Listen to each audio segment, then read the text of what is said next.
Welcome to today's episode. It's not a traditional high in fiber episode, so I'm not going to label it as such, but I'm Kelsey. You can find me down below on Instagram and Ravelry as KZipKnits, and you can also find me online as kzipknits.com. Today I thought we'd do something a little different than our typical interviews that you might be used to seeing.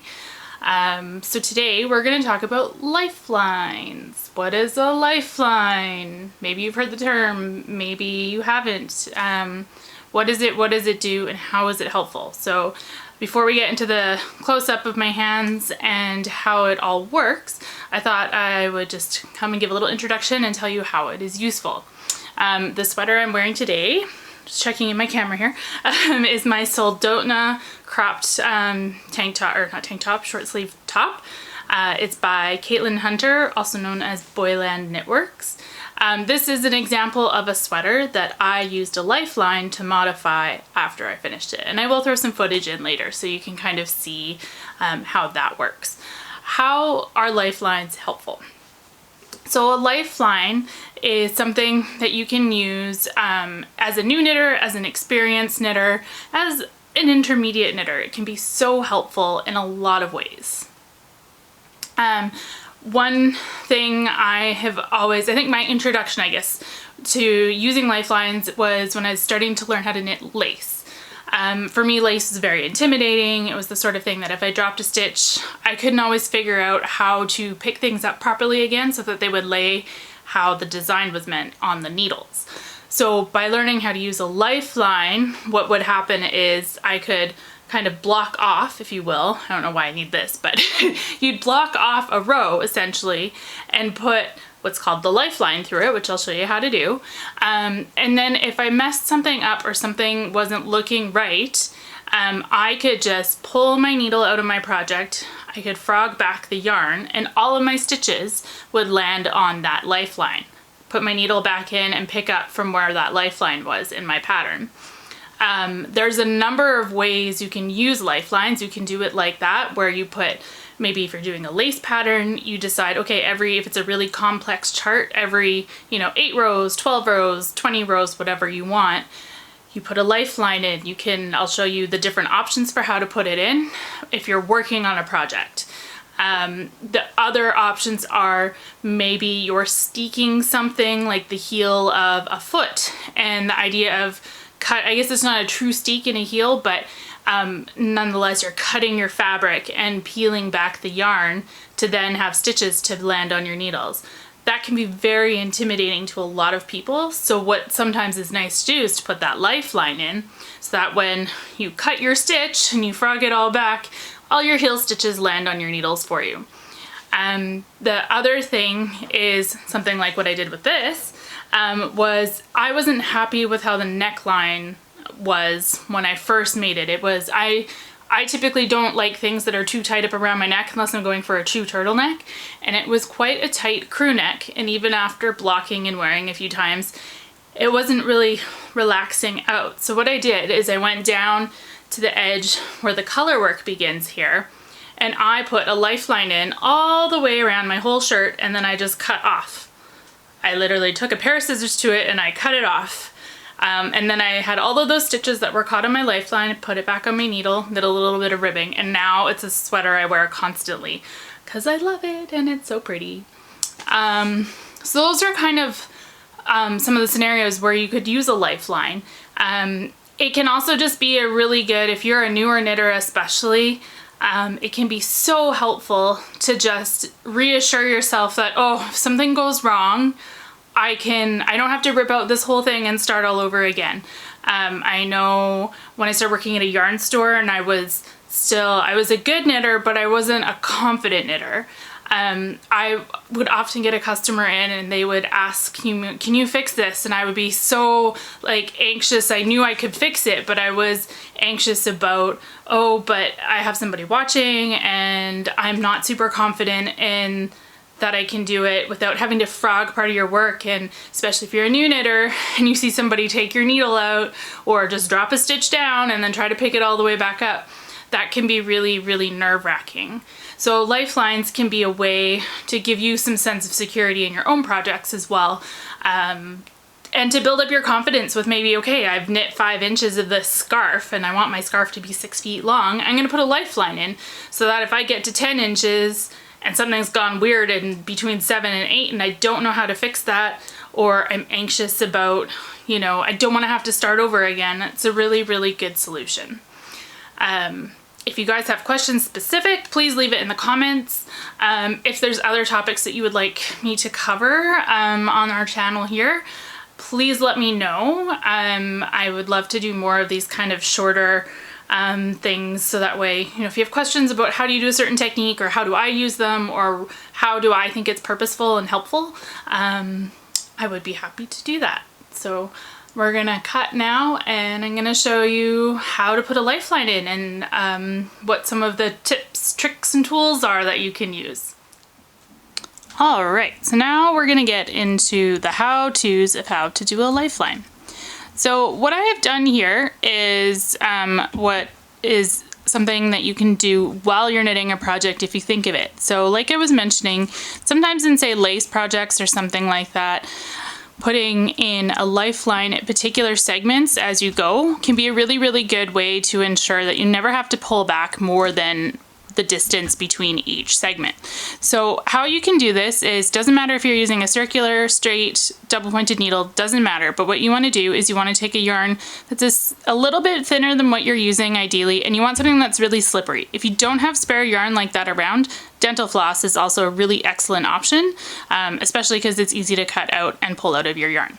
So what you're going to do is you're just going to go in along the base of your needle, and you're just gonna, hopefully this is picking up on the camera, and just go all the way along like that. And if you want, as you go, pull it out part way, just so that way you've got like more slack yarn.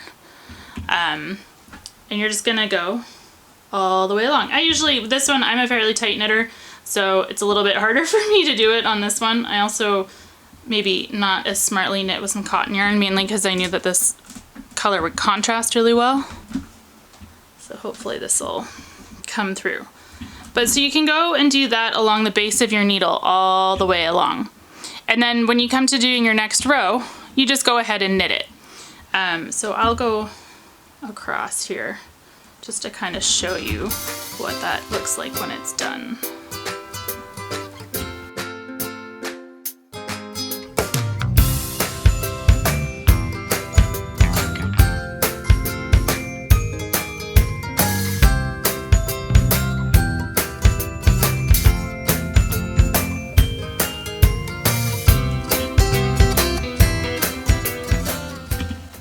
Ta-da. So there you are, there's your yarn. I could pull it out now if I wanted to, you can see it moves, but that's one way of doing it. And then you just continue knitting as normal. When you do go back to knit, just be careful that you don't pick up your contrast yarn here as you go. It's pretty easy, you'll notice it right away when you do it, because you'll get kind of a double stitch, but then you just continue on as normal and it'll end up looking something like this. Now, say you want to go in after the fact, actually before, now, say you have, if you have an interchangeable needle set, Haya, Knit Picks, any of those, most of those, I'm gonna see if I can get my camera to focus. Doesn't really want to. There we go, it's a little bit better. You can see how there's a little hole right here. You can actually tie on a piece of dental floss or thread, knit your row as normal, and all of your and then when you push your stitches down past this hole, all of your stitches from that row are going to be caught on the scrap yarn or thread that you have had tied here. So these can actually be a really useful tool of adding in lifelines, especially if you are an avid lace knitter. Now I will show you, so that's kind of the first type of lifeline that you might want to put in. The second one, what if you've knit something like my sweater that I was showing you at the beginning and you want to pull it back? Well, or just change something and you don't want to lose your stitches or the heel like I was mentioning. So how do I know how and where to put this in? So the trick is, You can see how each of our groups of stitches, it's easier in stockinette than in garter for sure. But in each group of stitches, you can see how they make all these little V's. Each stitch is made up of two legs, a front leg and a back leg, right? So you can see how it goes over. So you've got like the back part of your leg and the front part of your leg. Depending on which one you pick up, you're gonna actually twist your stitch. So you wanna make sure that all your stitches, if you do it the way we did it before, they're all gonna land the correct way because they're all orientated the way you want them to be, presumably, on this row. So if you want that to carry forward on to something like this, where you put it in after the fact, you have to make sure that you know which of these V's you're picking up. So I did this little example with a bit of a border, so that way you can clearly see our first V, two V's or stitch. So that right there is gonna be our first stitch. So what you wanna actually do is you're gonna take your tapestry needle and you're gonna go under the right arm. So this is if you have just knit straight, where you're going in through the front of your needle, like that, and wrapped. If you're doing twisted stitches, you're gonna have to do it a little bit differently, but we're gonna just deal with regular presenting stitches today. So under the right arm, over the left arm, under the right arm, over the left arm, under the right, over the left, under the right, over the left. And you're just gonna do that all the way across. The thing that makes this tricky, especially is if you're doing a very large piece of yarn or a large garment. Because this sea of V's can sometimes be a little bit tricky, especially if you're using a very solid yarn. It can sometimes be easy, and if your tension's a little off, for your tapestry needle to drift up or down a stitch. So it's not a fail-safe, but the more you do it, the easier it gets and the better you get at it. Also, if you're okay with picking up a stitch with a crochet hook, this is where that can be really, really handy, because you can just clip a stitch marker in that stitch that you missed when you frog back, which I'll show you kind of how that works in a second. But so yeah, you can just do that all the way across. So you can see here, I'm being fairly consistent. There's one row below my yellow one here, and then this is the new one that I'm putting in. So it just takes practice. You just kind of got to go for it. Again, you can kind of pull it out as you go. I find these ones, it's just easy to think under, over, under, over. It's kind of like you're playing leapfrog. Sometimes keeping your fingers kind of right under the stitches, if it's a bigger yarn that you're doing, is an easier way to do it. So there's that whole row. Now, how does the lifeline work? What if I get scared? What if I get scared? So I will show you how, when you do it properly, it's not that scary. So here's my yarn, and you're just gonna pull on it and pull on it. Right, this is why I used cotton yarn, because I knew it would just unravel a lot quicker. Ta-da! And then, look, all of my stitches are caught on that yellow thread. And then all you have to do is bring your needle back, and you can plunk it in through all of your stitches and go all the way across, and then you're good to go again. So that's kind of how the Coles notes of how lifelines work. If you have more questions, let me know. Practice makes perfect. Try it on some little swatches like this first. If you have questions, let me know. If you want to do any classes or lessons on them, I do offer private lessons as well. I'm doing Zoom lessons right now. So if you want to try them out for yourself, do get yourself some small swatches like this. You can even take swatches that you've knit already for your sweaters and give it a go and see how it works. Or something like my Soldotna, which I'll throw in the video here at the end, so you can see just how extreme you can make your changes. Lifelines, they save your life in knitting. Ta-da!